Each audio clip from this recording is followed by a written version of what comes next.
Why can't I hear?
Hello, everyone.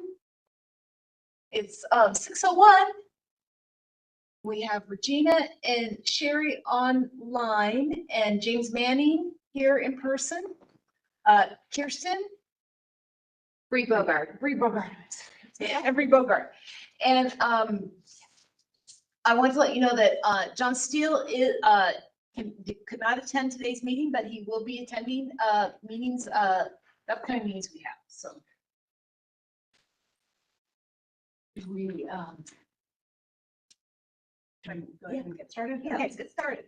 Let's go ahead and call our Historic Review Board meeting for Tuesday, April 15th, 2025 to order, and take roll call.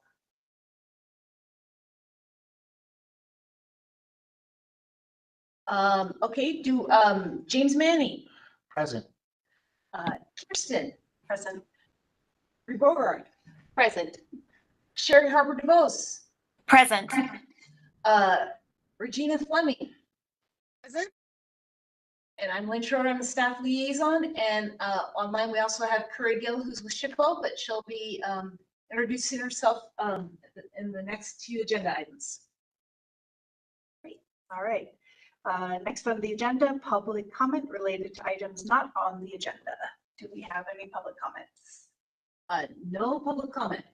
Okay. All right. Next up, is approval of the draft meeting notes for March 18th, 2024. Welcome somebody motioning to approve. I'm going to approve. Second. All in favor? Aye. Aye. Aye. It's like they are approved. Excellent. Last time here. All right.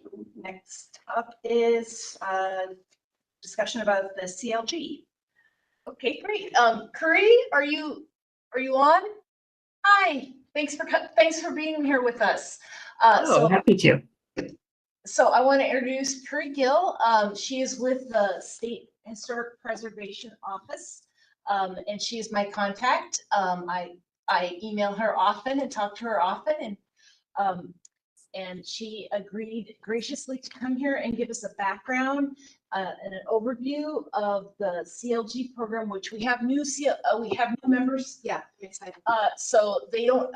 So I think that there's, and we have James, who's been here a long time. But the rest, I think, are pretty new. They've never been introduced to the whole program and how it works, federal, state, local, and how. So Welcome, Curry. Thank you. Thanks for having me today. Sorry for my backlighting. The sun is like right in my window. Thanks for having me. I am Curry Gill. I am here today representing the State Historic Preservation Office. Our office is based in Salem. And yes, I'm here to share a little bit about the Certified Local Government Program, how it works in Oregon, and how it relates to the work that you all do.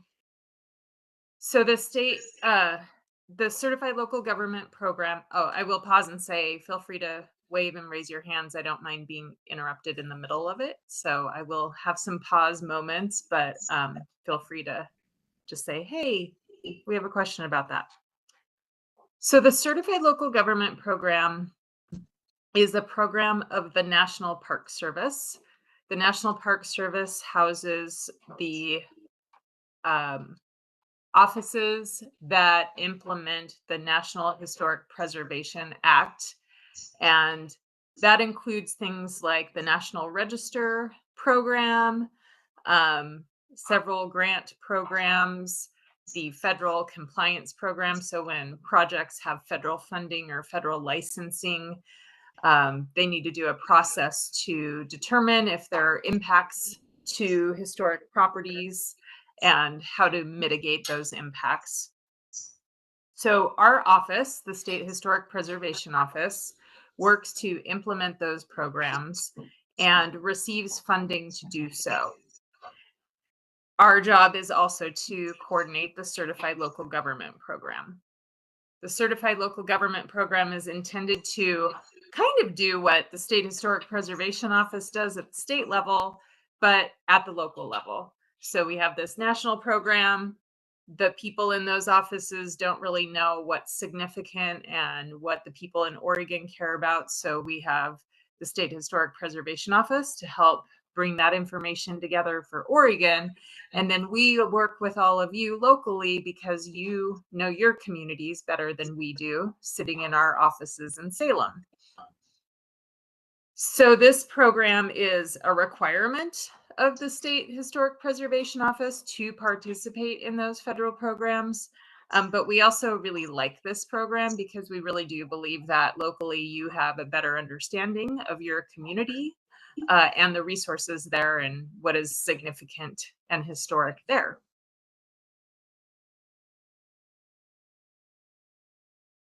In Oregon, we have about 57 certified local governments. They range from the size of Portland to the size of Weston, which is in northeastern Oregon, very small rural community. All of these folks have a commission or board or committee like you who are trying to promote the value of these historic properties in the community and working to get the community to support their preservation.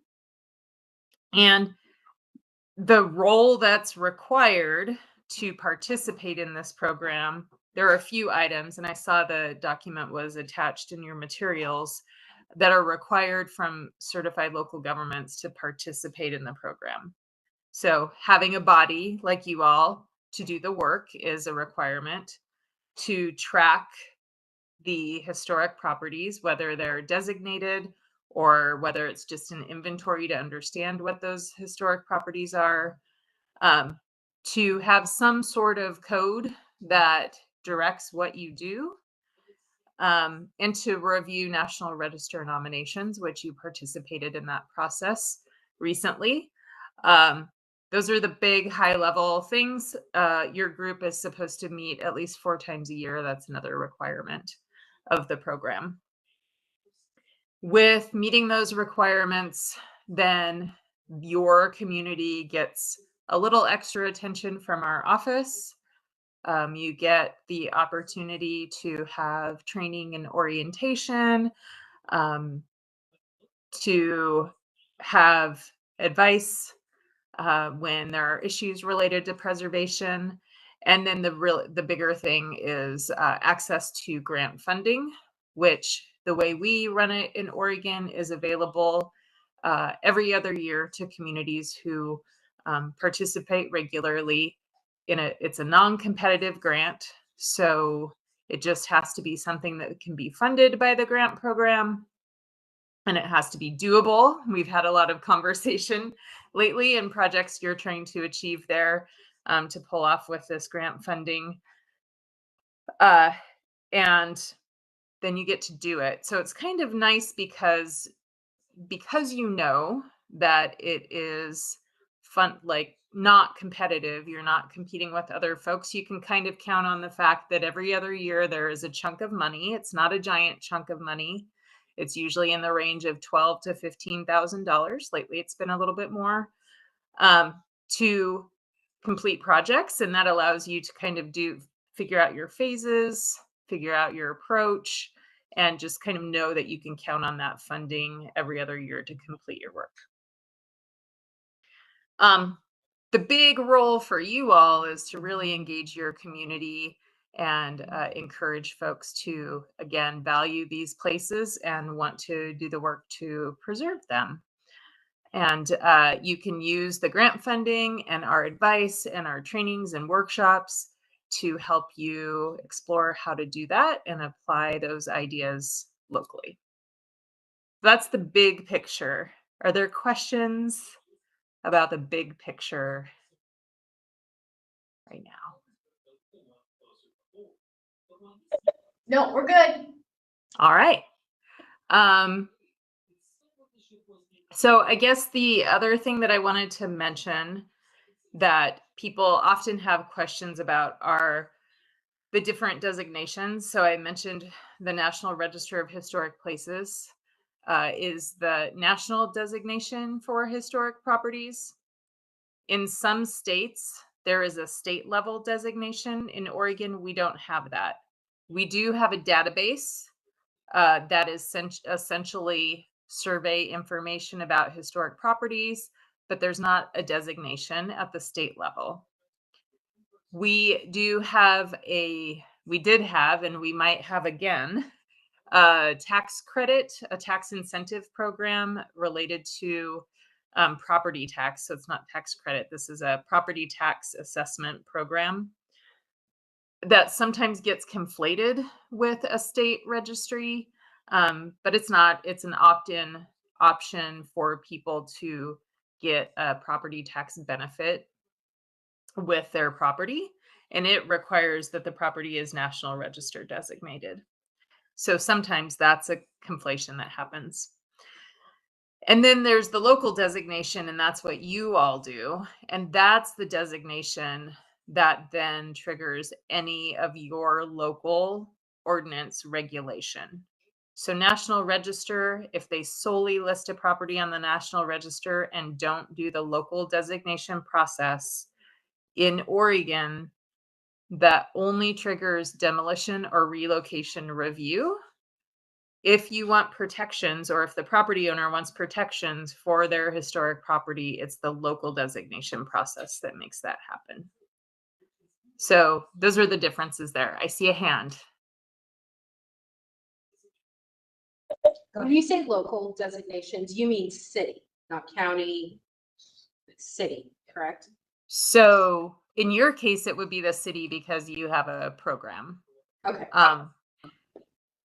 There is some state stuff that gets into this. So there was a time when all local governments created a list of historic properties and put them into their comprehensive plans. And those are historic properties that if they do a preservation program, those would be considered locally designated as well. And then some counties are also do have a preservation program. So Clackamas County has a preservation program, and they have local properties designated at the county level that are outside of other like the cities that are within that county, if that makes sense. Mm-hmm. Some counties that do have a program, this might be going a little too deep, but some counties that do have a program, like Deschutes County, they have an agreement with the City of Sisters to manage their local designation process and their design review process. Bend and Redmond decided to separate from that and create their own commission or board to do the work locally. So there can be agreements between cities and counties for doing that work. Okay.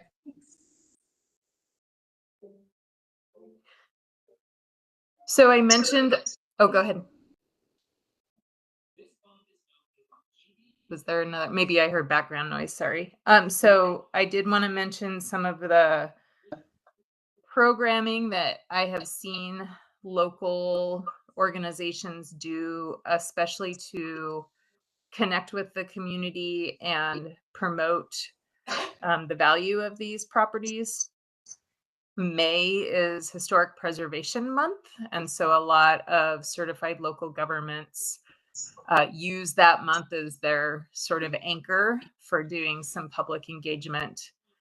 And we see communities do things like having some guided walking tours or having programs come in like how to weatherize your historic wood windows, or how to maintain your historic wood windows, or the value of historic properties for tourism or economic development. Or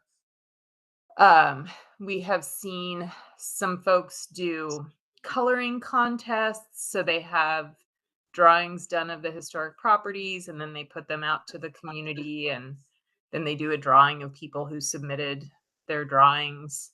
We have seen photography submissions, scavenger hunts where people take up close photos like of features of historic properties, and people have to try to figure out which properties they are, and they turn those in for a drawing.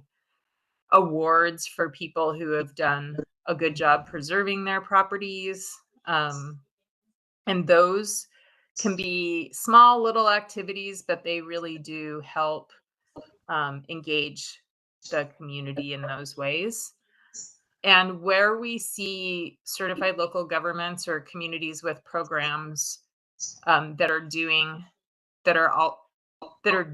those kinds of programs, we have seen them pair together to promote it. So in Albany, Corvallis, and Benton, Linn and Benton counties are all CLGs. And so they have merged together their programming to promote everybody's activities. So they have a lot of activities going on during May. In Deschutes County, again, Deschutes County is one, Redmond and Bend. So they coordinate their Preservation Month activities as well. And that's been a nice way to see people like just promote more broadly those, but also have a fuller sort of activity list for people to do that aren't too far away. So your neighboring CLG, your closest neighboring CLG is Oregon City. But there's a few in your area. Portland is also one. They don't do as many Preservation Month or public engagement activities unless they're getting nominations, and then they kind of do a promotion of nominations of historic properties. But if you ever want me to connect you to other folks, we can do that. And then I kind of brushed over it, but we do have moments for you all and staff people to connect. So every fall we do a free CLG workshop. It's going to be online this year. So every other year it's online and then in person. That just makes it a little bit more accessible since we have folks from all over the state in this program. So keep your eye out for that. It'll probably be in November, but I have to look at when all of the other conferences that happen in the fall are. But that's a really great opportunity to hear from other CLGs and learn about what they're doing. We had a really great presentation last fall from the City of Independence, who did kind of a campaign around preserving windows, and they had a window preservation person available to go out and talk to people who were thinking about replacing their windows. And he went out and talked to them about like how cool their windows are and why it's worth repairing them. And he was able to convince a few people actually to just do some repair work, which actually ended up being cheaper than replacing them anyway. So it was good all around. But they've created a couple of videos about wood windows, and so it's really fun to see the CLGs like share what they're doing, because sometimes I start to sound like a parent. And you know, when you hear from the other cool neighbor about a cool thing they did, it sounds more believable than when I say it. So it's a good way to learn about other possibilities that that you might not be thinking of. So. Any thoughts or questions about the program or how we can help you? Or was there anything you wanted me to share, Lynn, that I did not? Does anyone have any questions?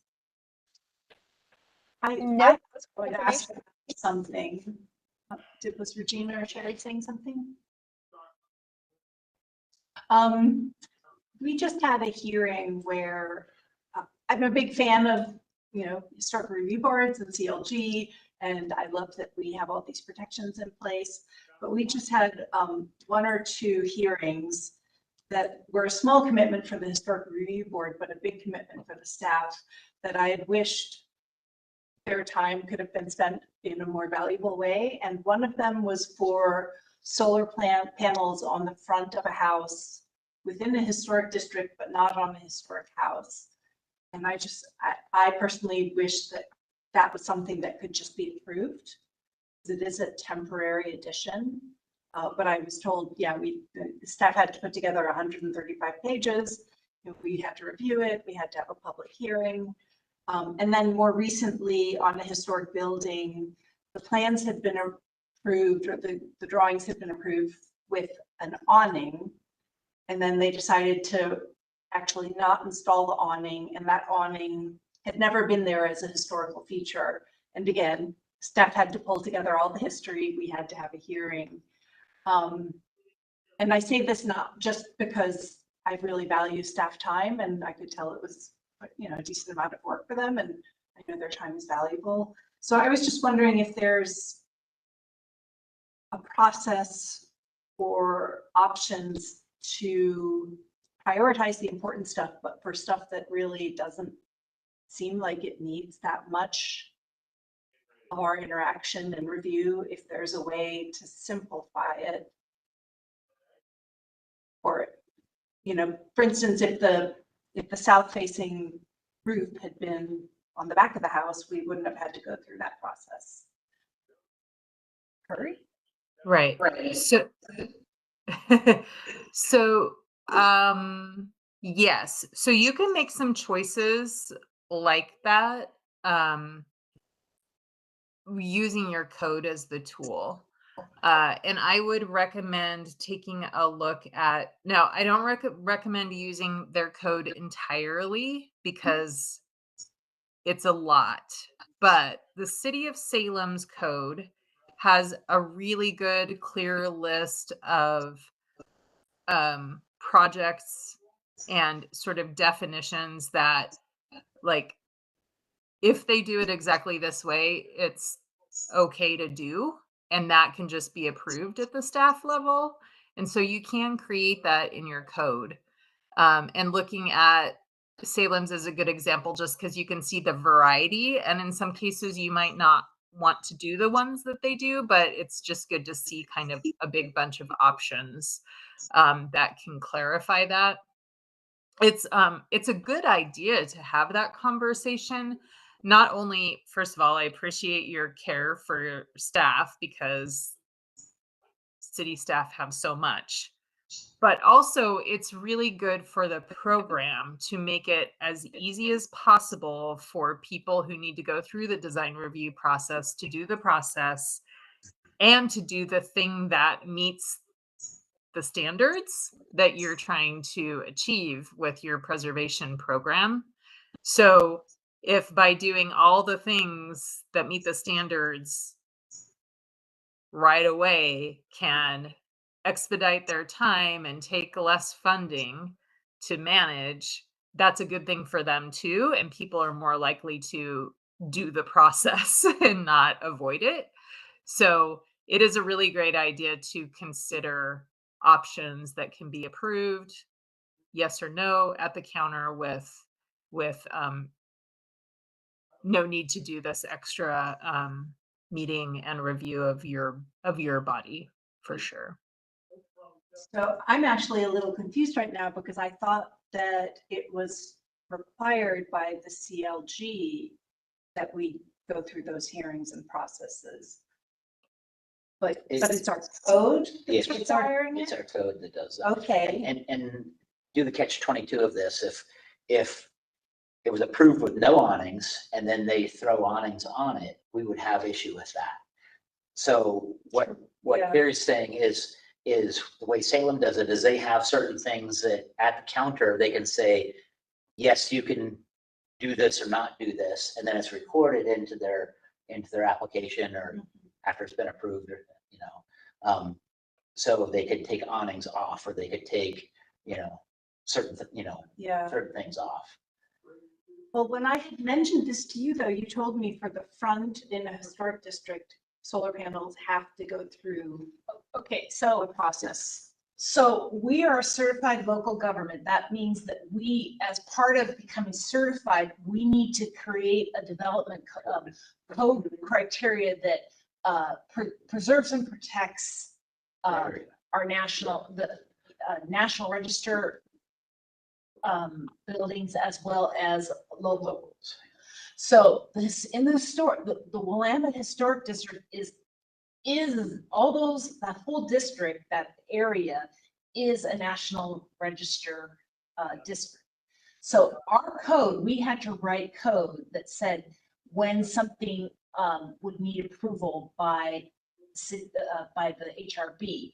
And back way before I was here, they decided that any solar panel on the front of the building would need to be reviewed. Now, this is back probably, 2008-ish, I don't know. Yeah. And so solar panels were probably a little more iffy then. So that's the code, and we've never amended it. So it's our local code that we have to have to be a CLG. So the solar panels, so we were also a little confused because in our code interpretation, city staff went back and forth on whether an actual historic review board was necessary. And then we consulted with SHPO, and I think the conclusion was that it should be reviewed. Because of the way the code was written. Yeah. Because the code is written Yeah. where anything on the forward facing, it doesn't matter if it's north, south, east, or west, Yeah. from the street looking at it, that's how the code kind of interprets most of the changes. Okay. If they do any changes on that forward facade, Yes. yes. And that one house we're talking about, that used to be part of an actual historic, one of the eligible properties, but it was partitioned off. So then that house was built on a piece of property that was once associated with. So that's how come it gets really complicated in the historic district.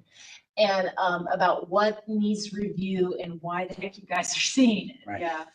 But So again, it points to our suggestion that we should revisit the code and possibly. Right, everything we've talked about 50, redoing, 25. redoing, the commercial overlay district, Yes. right? Has the same logic is with this code that protects the historic district. The only thing with that is that code has been revised since the other one has, is why we chose to look at this other one, Okay. And I will also add that the Department of Land Conservation and Development is doing a lot of work around solar right now. So I would hold off because there may be direction that they also deal with historic in that as well. So Which if you're agency? going to revisit, you might wait a second because there might be different rules you have to create for Yes. solar anyway. DLC, Department of Land Conservation. Oh, Department of Land Conservation. So there's also another kind of something that's kind of playing out right now, and I don't know if Curry can speak to this, but with all the new housing legislation and the lack of, and the push to promote housing and duplexing and quadplexing and things like that, the state has tried to streamline people being able to develop their property. And that includes, potentially converting a historic property to a duplex.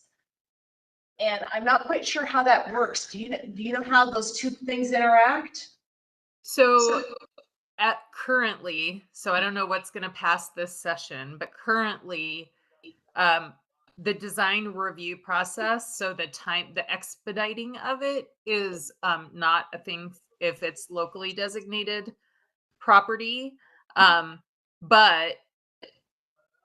And the only thing that I guess I want to qualify. So sometimes people think that the use of the property is the thing that's being evaluated, and it's not. It's whether or not the historic character can be maintained using that. So you can have all kinds of like a property turned into 4 apartments or a duplex, as long as you can help maintain the primary historic features that are significant for its historic character.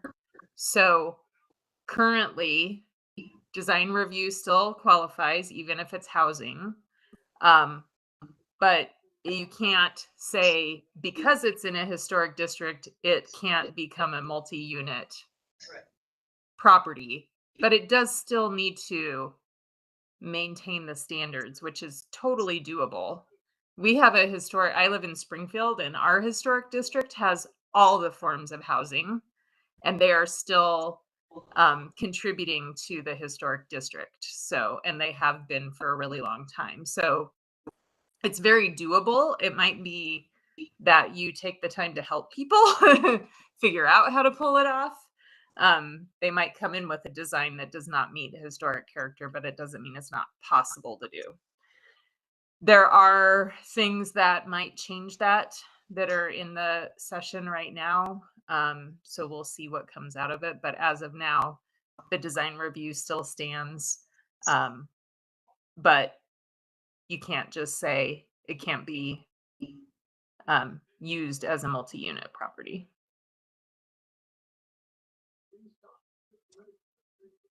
So Curry, I know we've had some discussions in our HRB about potentially that we have another area, the Bolton area. I don't know, and we did an inventory of it, 2011, I believe, and there were a lot of homes that were newer.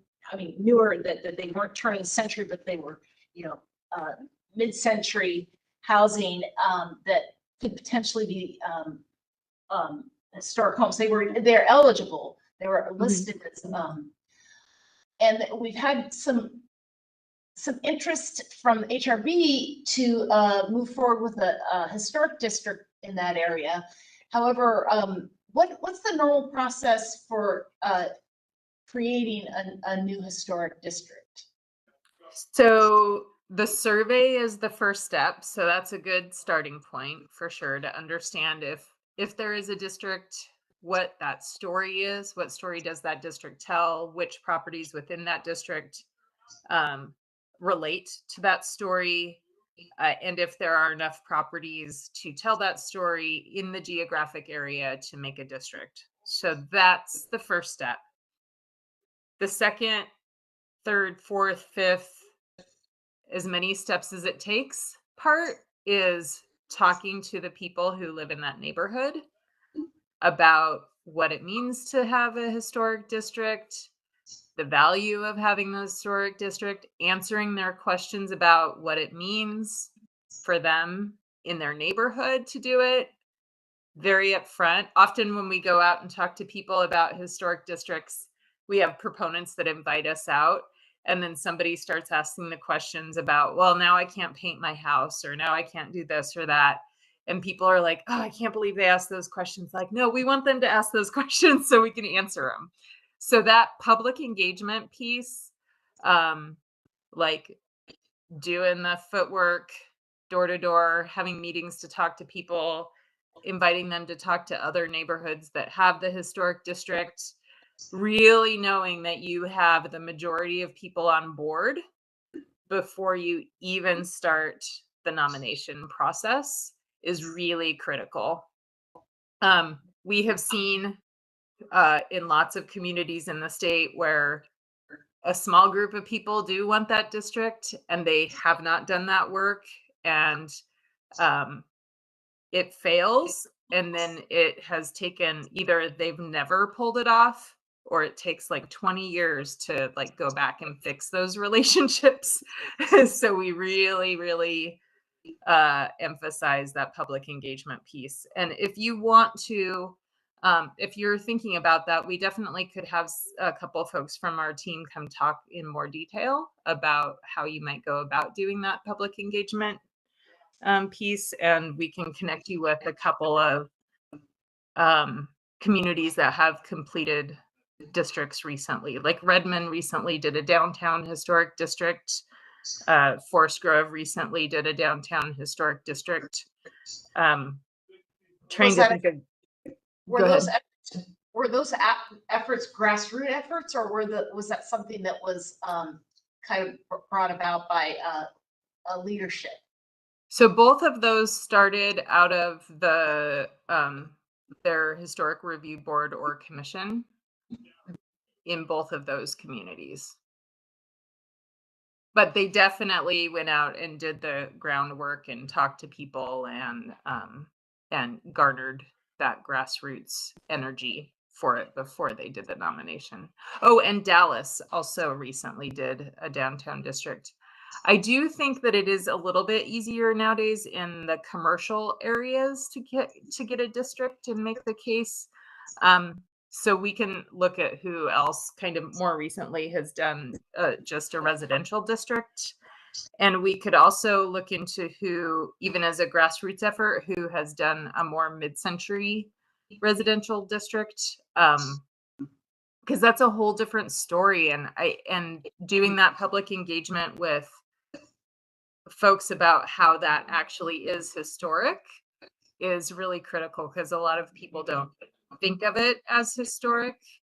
And so that's a whole additional conversation. And then that will be a whole additional conversation about your design review process, because depending on the design and everything, wood windows are not a thing anymore for some of those properties. And how do you talk about it in your code language?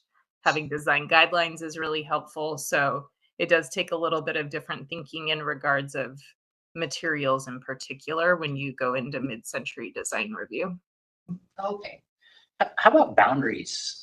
We're lucky in the Willamette district that it's a, kind of a 3x3 square block area.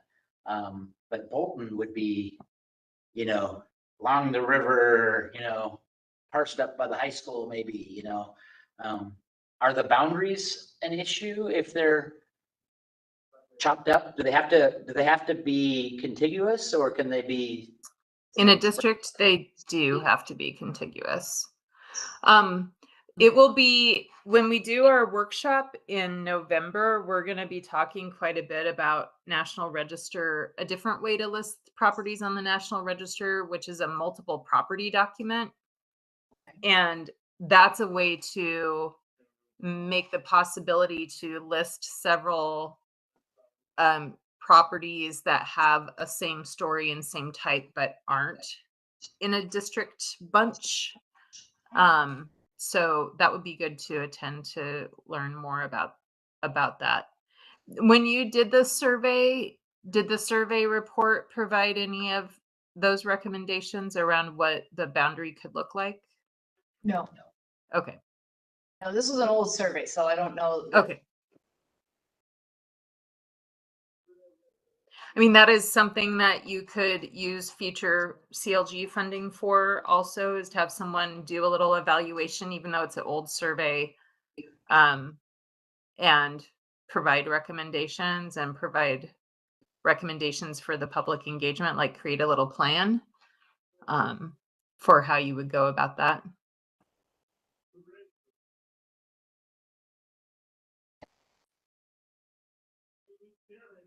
Are there any other questions? I know another thing we did earlier was to provide, we kind of got, it was kind of the process of the McLean, listing the McLean House was kind of funny because we were the owners, and then the HRB had to come back and approve it. So it seemed like it was kind of like, it seemed redundant, but maybe you can just kind of walk us through how that process worked. Yeah. Was some- Right. So in your case, it is a little redundant. And when the nominations originate from a board like yours or a commission like yours, it feels that way.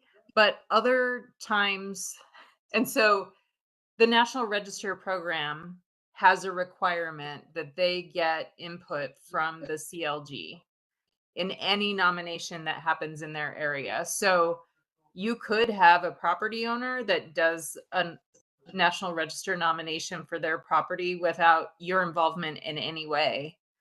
And it would be turned into the State Historic Preservation Office. And in their process, they're required to go to the CLG and get your input. So no matter how it originates or who the property owner is, the CLG has to provide that input. And it's not only providing like, yes, like we agree, like we want it listed or we agree that it should be listed, but it's also a little bit of, does this case make sense?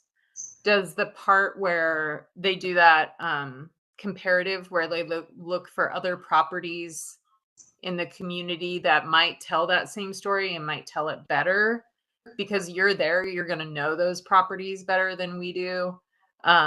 So it's also about, did the nomination do the case making right, not just should this be listed. So that's kind of what that process is about. Right, so it was, so more of a technical review of the document and the comparisons was. Correct. Yeah. There's something, could you talk a little bit about preserving an area, but not creating an artificial copy of those historical things? Because frankly, we do have a commercial Main Street where very few of the buildings are actually historic, and it has created a nice space, but it's a tricky line, and I would just appreciate you talking about that a little bit. Well, mostly I will affirm that it is tricky for sure. And a lot of times people want to recreate a history that is no longer there. And so I think the way that is easiest for me to think about it is that the things that remain that still have historic materials and historic characters are the authentic thing. They're the things that convey what happened in that community, and they're still there for a reason, and they authentically tell that story. If you bring in other things that are new that try to recreate that, that's not what it really was. And you're diminishing the impact of those ones that do have that original authentic character. And so when you build something new in there, if you can make it, I'm going to use the word that's in the documents, if you can make it compatible so that it's not jarring, so you don't have, a reflective giant glass building next to a, 1 or 2 story brick building, that's jarring, and that kind of deflects from that authentic character that you're telling, but so does one that is some sort of really Queen Anne with lots of decorative material that might not have ever been part of the character in that community. So you're again diminishing by paying attention to that other thing, you're diminishing that authentic character. So having something that kind of has similar rhythms, similar scale, similar materials, but maybe different colors or different tones, will let that authentic piece shine and be the sort of dominant story being told. Does that help? Yeah, it does. Ish. So what do we do when we have a building that is, it's designated, but it's had some repairs that are modern, have modern materials, and then they come in and they need to do another, they're doing something else. Do we make them kind of go back and put on historic materials, or what's the approach there? What's a good approach? I guess I would say it depends, but often the recommendation is to go back to materials that are reflective of what was historically there. But again, to not, well, to not fully reenact it. But we have a whole grant program that does that, that restores a facade of a building. But generally, if the whole facade has been gone and replaced by something else, it's what gets put back again would land more in that compatible field of things, just because you can't match it exactly. Like you're unlikely to have the record, even if it's a photographic record, you're unlikely to have a complete record to fully recreate that. And so leaning into that compatibility of material, rhythm, size, height, scale of the openings, where doors are, like a lot of commercial properties. When we shifted to the world where we have automobiles, they moved the door to one side. They might have an angled window because you're driving by, and so you want to see what's in the windows that way. Whereas the pedestrian world and the wagon world, the doors were in the middle and there are windows on both sides, and that helps draw people into the building. So bringing back that rhythm would be the thing that would happen, but an exact recreation would be less likely. Kind of what we did on the saloon, right? Yeah. There's a lot of different things that happened over the years, and they went back to the cedar reveal, but didn't use cedar, right? So. Yeah, it's good that you were there because you have historic knowledge of that.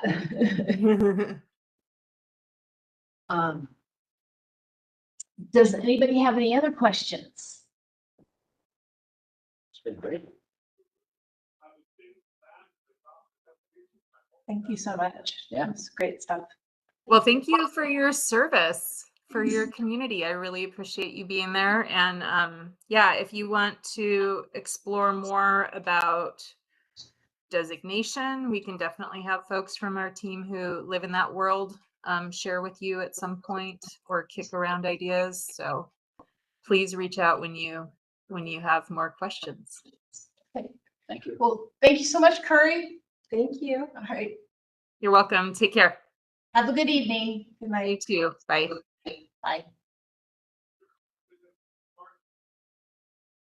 I'm not quite sure where we're getting that feedback. Background noise, yeah. It was somewhere on her side, Oh, okay, all right. because at one time it made noise and she looked. Yeah. Yeah. So you guys, I thought CLG was city land grant. No, it's certified local government. What's City Land Grant? I have no idea. Oh, okay. We need some, citywide Right? grant piece of land. Yeah, I think we do too. Yeah. It's definitely a bit of a learning curve on all the abbreviations. Mhm. Historic review board. Yeah. So, I don't know where I pulled that from, guys. Sounds like a good idea though, Yeah, right? you probably, yeah, you, Wishful thinking? yeah, there you go. Yeah. all right. Any more questions about that? No, that was really cool. It sounds like you guys are pretty interested in doing a new historic district. We've been talking about this since my time. So it'd be awesome to have them come back. Yeah, I think we need to do a slow roll if we're gonna do a new historic district. That would be a lot of public engagement first. Well, and I think it'd be really hard to change mindsets, including mine. Yeah. About why that's historic. And I mean, I'm not fighting it or anything. I'm just saying, even I have a little bit of, Yeah. It's nice looking at the survey. I was shocked when I found out 50 years was all it was. yes, but I think the kind of logic behind that is you get them, like 50 years turns into 100, right? And if you don't preserve it at 50, Yes, never- I get that. it's not gonna be there Before they deteriorate. Yeah. You know, that's why I asked the question about it, if it has to be contiguous or not, because if you look at little slivers of Bolton, you know, you look at River Road, all those houses have been modified beyond belief. Yes. They're all the same houses that were there 70 years ago. Yeah. They look nothing like, Right. you know, Well, I think the survey was sort of the corridor closest to Willamette. I don't know, I don't think the survey did down by the river. When I've looked at it, it seemed like it was like 2 or 3 blocks on one side and 2 or 3 blocks on the I other, know there was a survey that was done around Bolton Grade School and then down, which is right near the road. yeah, but then down closer to like River Road by the McLean House Okay. and that area. And then that one also included the houses, like the old mill manager house and that kind of stuff. Oh, cool. But, you know, I guess my point of getting somebody involved enough where they want their house to be in this district, so it's a contiguous area. One of the most historic houses in Willamette, the guy wanted out. He wasn't part of the original, you know, Lonnie Webb's house was a Bernard house, brick house, two houses identical, built for the Bernard brothers, right? Oh, One of them's in, the one below the grade school is in, the one that's on 14th, on the west side of 14th isn't it? oh, And it was, but he petitioned to get out because when he bought the property from Agnes Bernard, you know, who had lived there her whole life, she didn't remember ever being asked if she wanted to be part of it, and it wasn't part of the title search. So he legitimately got out of it, which is unfortunate because it's a beautiful house and a beautiful piece of property. And the reason he got out of it is because the two-car carriage garage that he wanted to remodel and brought in front of us, we wouldn't let him remodel it. Right? oh, okay. So, you know, he wanted to remodel the house also, and he did it all on the backside, so that wasn't a big deal. But the carriage garage, it's a detached garage, we wouldn't let him do the changes again. And when was that? And that was before my time. 8 years Carriage ago, houses were so cute. 8 years ago, maybe Okay. 10 years ago. But he had every right to get back out of it, right? It's unfortunate that he did because it is one of the coolest houses in town, Okay. you know? Yeah. But, you know, that's why I say it'll be very difficult, I think, without a lot of, you know, community support, you know, some homegrown support of, hey, this 5-10 blocks or whatever wants to do it, you know? Yeah. I think we'd be better off having the survey and saying, this is what it looks like today and, you know, Yeah. and try to put some protections there, you know? How did the Willamette, historic Willamette, come about? Was that grassroots or was that Yeah, was a grassroots effort? because it was before this organization was ever formed. Yeah. And it was, at the time, you know, it was when it first started, it was early 80s when it first started with that. And it was a lot of people that had lived there for 40, 50 years at that point. It was right before the turnover happened, generational turnover happened. Yeah. You know? And they're all trying to protect. And it was still a neighborhood that was, you know, $40,000 to $80,000 homes at that point, right? Mostly $40,000 homes there, you know? So, That's pretty cool. yeah, That's actually, that's an interesting, that would be an interesting article to do, how, yeah. You know, or Willamette find was, out more about what happened, how did, how did that group of people, right, and Willamette was built on a premise where the Yeah. rest of West Linn was built by open lots. Mm-hmm. yeah. You know, Mhm. Willamette was built as an electric city, Mhm. right? It was the first Mhm. powered city, you know, planned by PGE. Yeah. So, you know, there was articles in the paper back then Yeah. of this house has electric heat and this house has an electric stove, you know? And the first fully electric house was the one on the corner of 13th and 6th.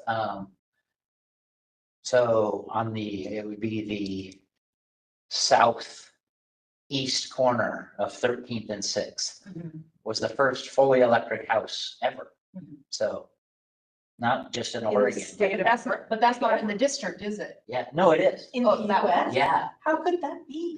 because it was done in, you know, 1890. Well, the Willamette know? Falls was what was Yeah. provided But electricity to like- Portland. Why wasn't this happening in New Jersey or, I mean, Well, because Because the first long distance power transmission is right where that. Exactly. Where that corner of that picture ends. Yep. Right, yeah, right there was the first place that power was generated and long distance 11 miles down to There you go. Portland. Exactly. And it lit streetlights all the way up to Portland, and then they put a streetcar in there that did it. Same thing in Willamette. Sullivan Power was the second. Well, I shouldn't say second. It was really the second location of long distance power transmission, and it went down the streetcar tracks to Willamette. in the US, that's amazing. Yes, yeah. yeah, Now that's the history. I think that's history that, we'd love to build on, yeah. build some momentum on. But I guess my point is, Willamette was planned for that reason, and families of those people that moved into those houses originally still lived in those houses in 1980, right? So they had some background with it. Mhm. River Road next to the McLean house is going to be very difficult because there's a modern looking stucco house right there as you pull into the McLean house, Yeah. which is an old house, right? Yeah.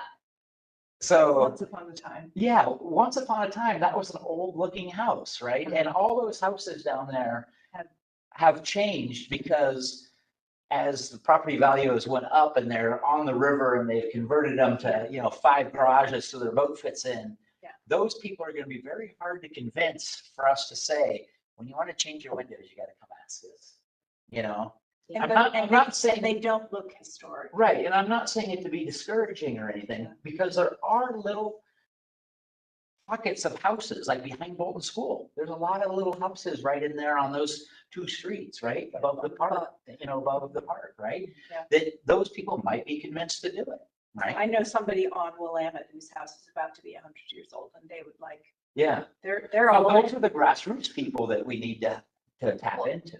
Well, now for the people who are actually interested, I do think the city can use our CLG funds to help them become listed. Yeah. 100%. And I then, sent them all the links. Yeah. Yes. but if they reach out, then that's something we can proactively work with community members if they're seeking that. I know there was, when we did our workshop, there was someone who was, I was impressed with how much research she had already done on her home. Yeah. But, pulling the trigger and actually going and listing your house, people are going to be kind of like, well, do I really want to do that? Right. I'm here now and I'm going to protect it, but, do I want to actually have restrictions on my house? I think that's a big step for people. Right. Yeah. I mean, the couple I know, I did a remodel for them and they met at the organization Society for Creative Anachronism. the medieval dress reenactment. Oh, And they're throwing a party for their house on its 100th birthday. well, that's Like nice. they are our people. Okay. Yeah, they're in, but that, You know, that's an exception. that Yeah. might be something that you should talk to the tidings about and write a little story about that, because then maybe their neighbors would say the same thing. Hey, my Yeah. house is 102 years old, you know, Well, and, maybe for and that next, might get some support. maybe next year for the preservation month, we could hold birthday parties for houses. Yeah. Yeah. Like, I That's a don't good know. idea. Yeah. Well, I was just kind of thinking that, you know how when people turn 100, the Yeah. newspaper does an article about them? Yeah. Like when the house We turns 100, Honor them with highlight their the house. permission, with Yeah. photographs in the paper. there you go. Yeah. I'm gonna write that down and this, Yeah. The tidings is always looking for love, you know? Content. Content, there you go. Content. that's an article I Ours would is read. fun. I would Yeah. read that article. Me too, me too. Yeah. So I enjoy that kind of stuff, so. Mhm. You know, and if it's not the tidings, maybe it's Jody and Danny. They write, and Beth, they write an article on it, you know? It's Jody and Danny. The Westland Historical Society. Got it. They do a publication They do. media. Quarterly, yeah. Yeah. I feel like we should like get with being in an HR on the HRB, we should get their newsletter. Oh, we I do do. at City Hall. Yeah, I would Yeah, like to good. receive it. Give them $25 for the year. And I know, but being on the HRB, I feel like that should be part of. I don't know that they actually, they mail it out. yeah, they mail it out to us. Well, I and get it we too. get- And we get I one. get it mailed but, to my I house. don't Do you know. just get one or can I have a copy? Here, Kristen, I have a think copy? they drop Yeah. copies. They They're drop like it 3 or too? 4. On Yeah, the they counter drop every once in a while, so. Okay, that's cool. I'll pull them out.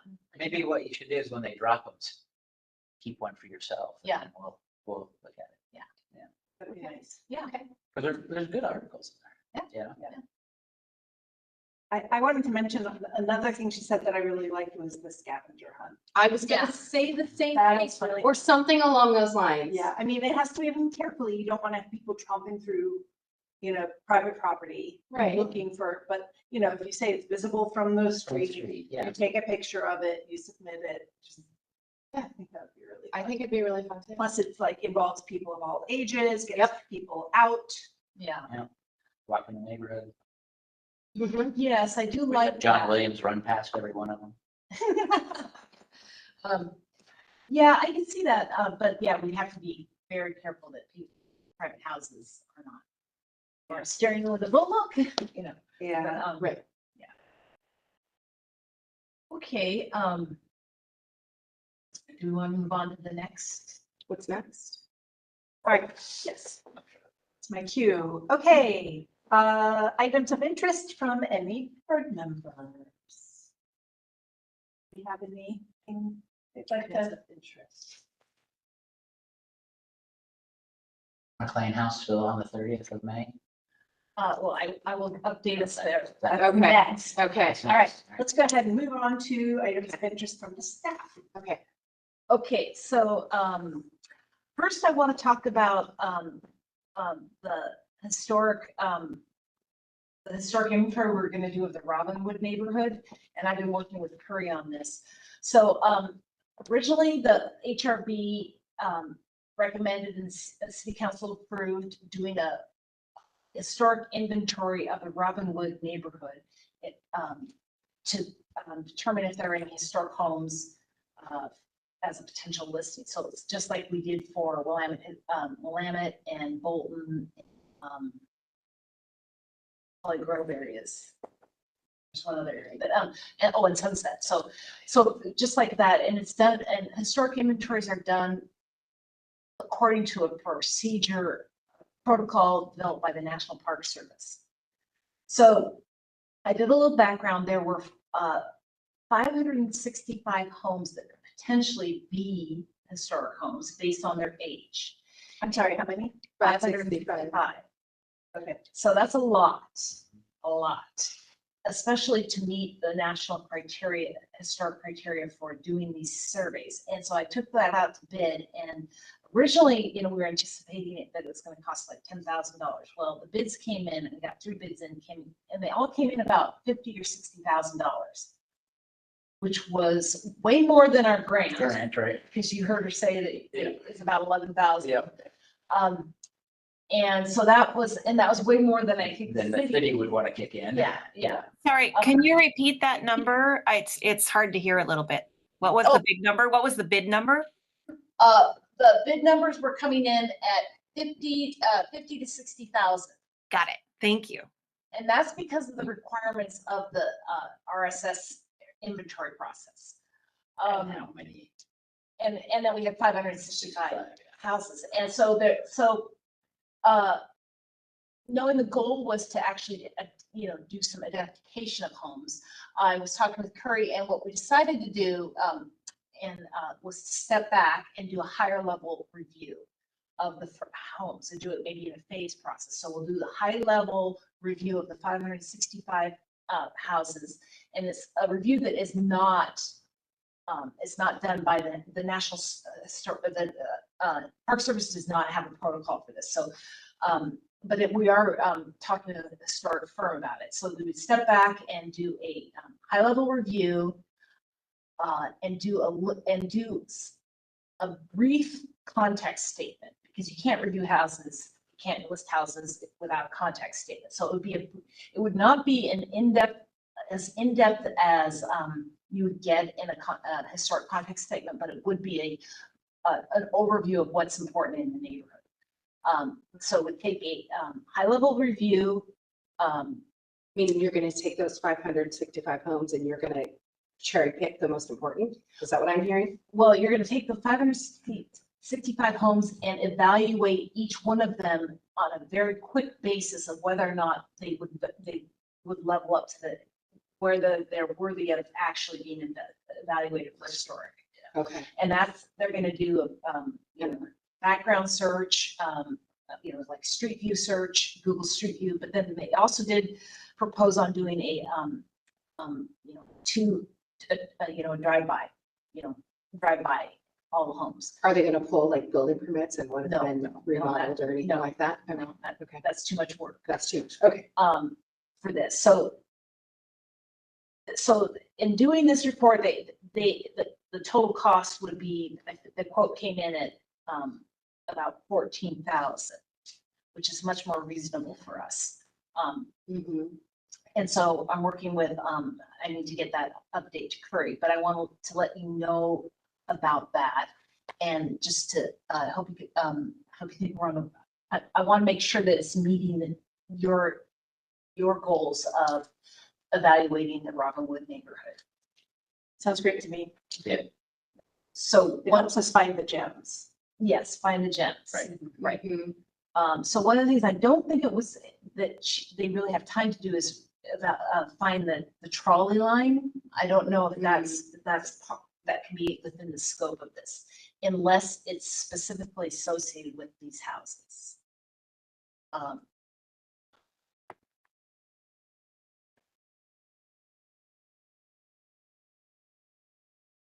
Let me look at that in my spare time. Okay, all right.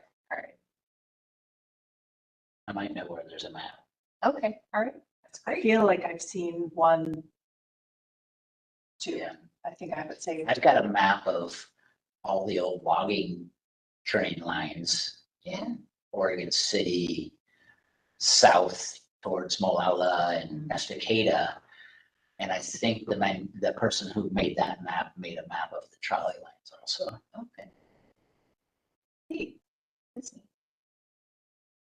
So, if this approach suits you, I will go ahead. I mean, I'm working with Curry to get this updated, but we'll move forward with that, and that should actually can be completed more quickly than the inventory process. So it might even be something that might actually have a report, by fall or something like that. Yeah, that'd be great. Yeah. Do you know what RSS stands for? Reconnaissance survey. Yeah, street surveys. Reconnaissance street survey. Yeah, thanks.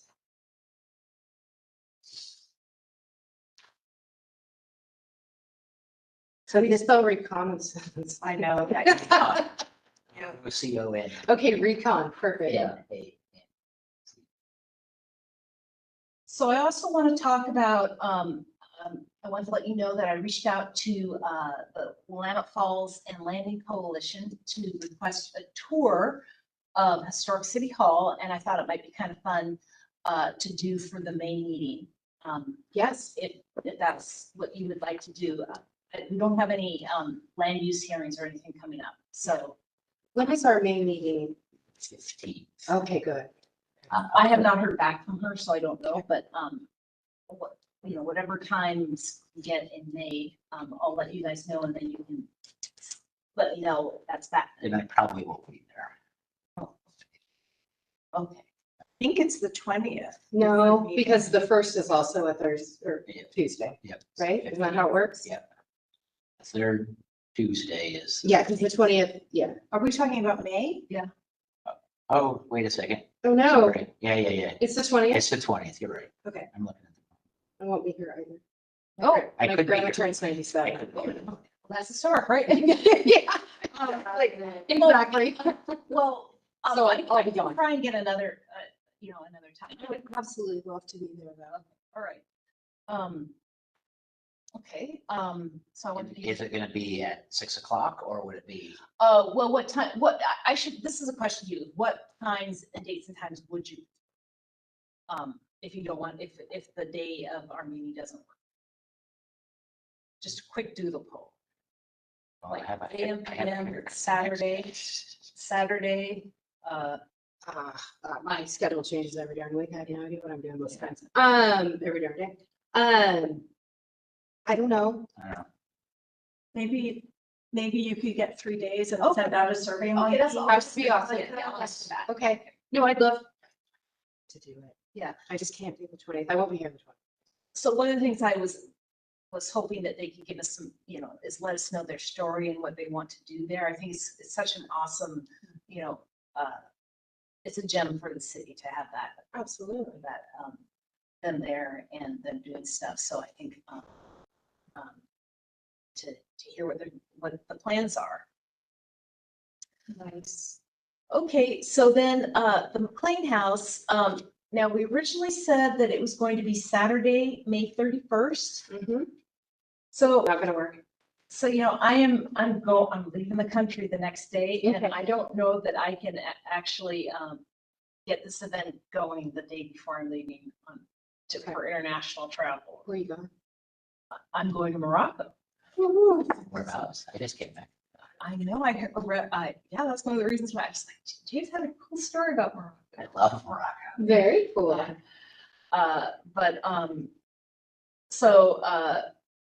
Anyway, so I was hoping that we could change it maybe to June 28th. So, 28th.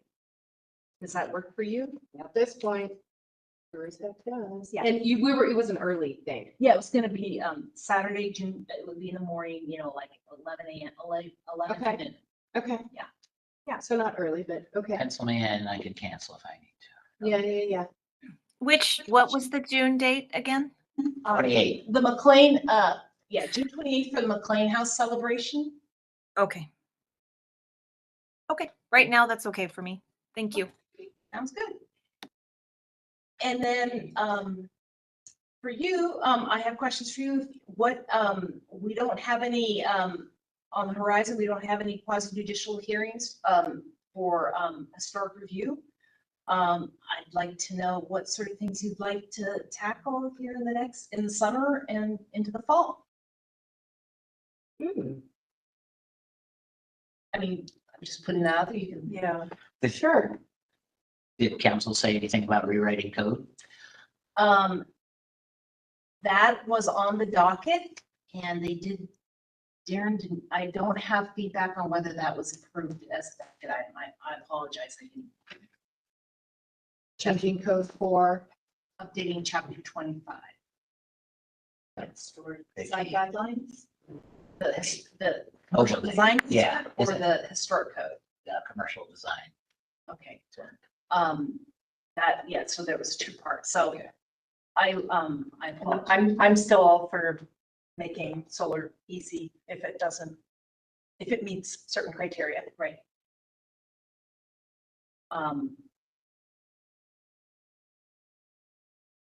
Right, so I will check back with that and let you know. I'll email you tomorrow and let you know what the planning what they approved for the planning document. Wasn't there talk about having a table at the farmer's market? Yes, if you would like to do that. I mean, I wouldn't want to commit to it every week, but I wouldn't mind seeing if we could staff a farmer's market, maybe twice a table to just like come and talk to your historic review board, come and ask questions and. Come and tell us stuff.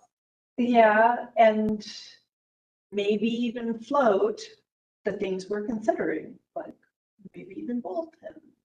Okay. Or maybe even share a little bit about this great history about the electrification. I don't know, might be nice. Okay, yeah, I can get us some time at the farmer's market this summer.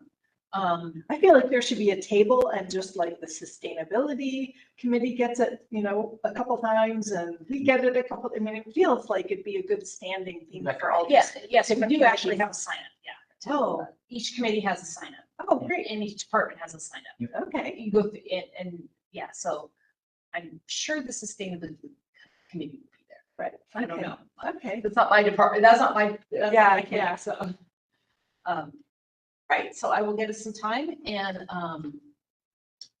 we can be down there. That'll be good time. Okay. Anything else?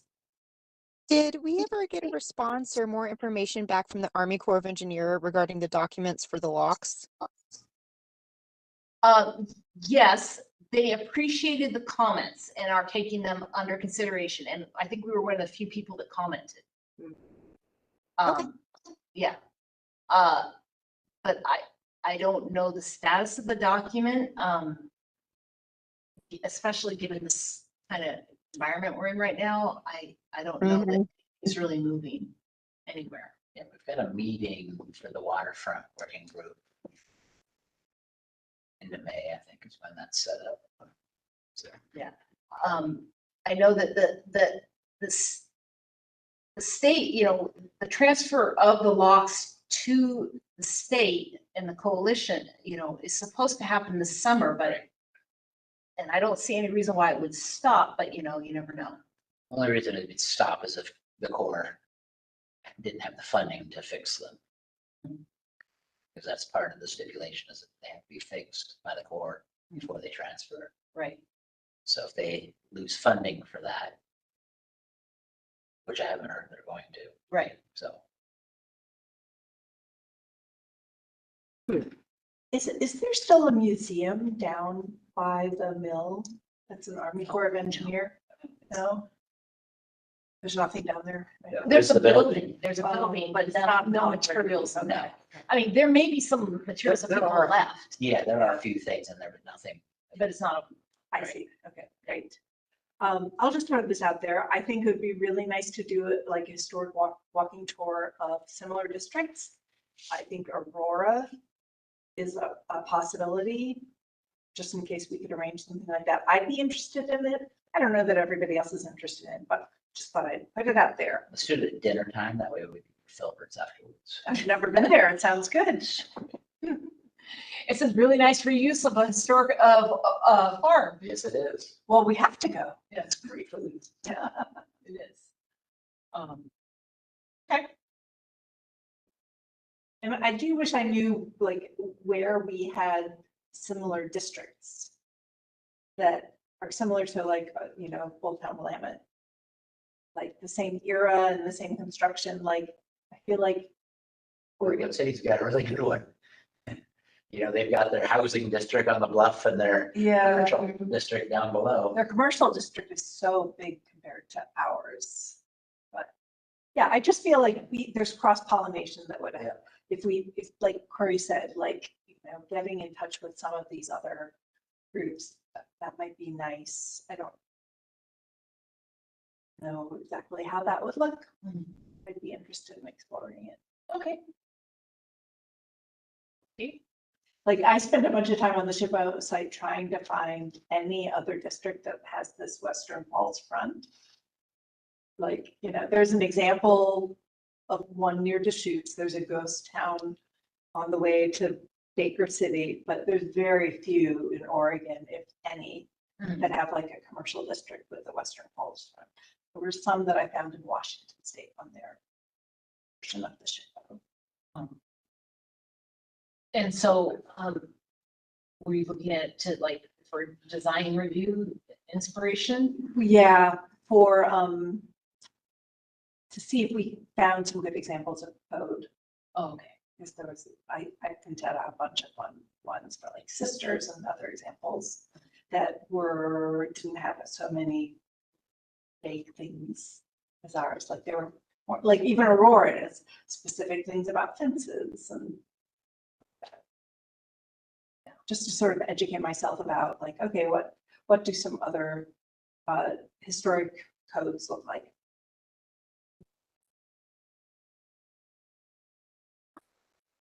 Well, the state does have a model code. It's on And- the chip. Yeah, it's on the SHPO site, and that's something, and they updated in 2019 to reflect some new legislation, and I'm not sure if it was federal or state legislation. But I think it was House Bill 211. oh, was it House Bill 211? I think so. Yeah. So I think it has some interesting, it doesn't have design review guidelines. That's not, it doesn't outline those. It has more of just the process of being in a CLG. Yeah, okay. But it sounds like from what Curry said that Salem, City of Salem that's the code to look at, Yeah. but not for false front. I'm not sure that they have false front. Mhm. That's all I have. All right. Anybody else? I'm just trying to think more about what you were saying, an example of a city in Oregon that is like that. Sisters, have you checked out Jackson? Oh, Jacksonville's mostly brick. Mhm. Yeah, ours is all wood. Okay, so that's the difference. We're talking about building material too. I don't know all the Yeah. things. Yeah, yeah. Okay. Okay, with that, I think we can adjourn. Okay. Thank you. All right. Adjourn. Thank you everyone for coming. Thank you all. Thank you so much.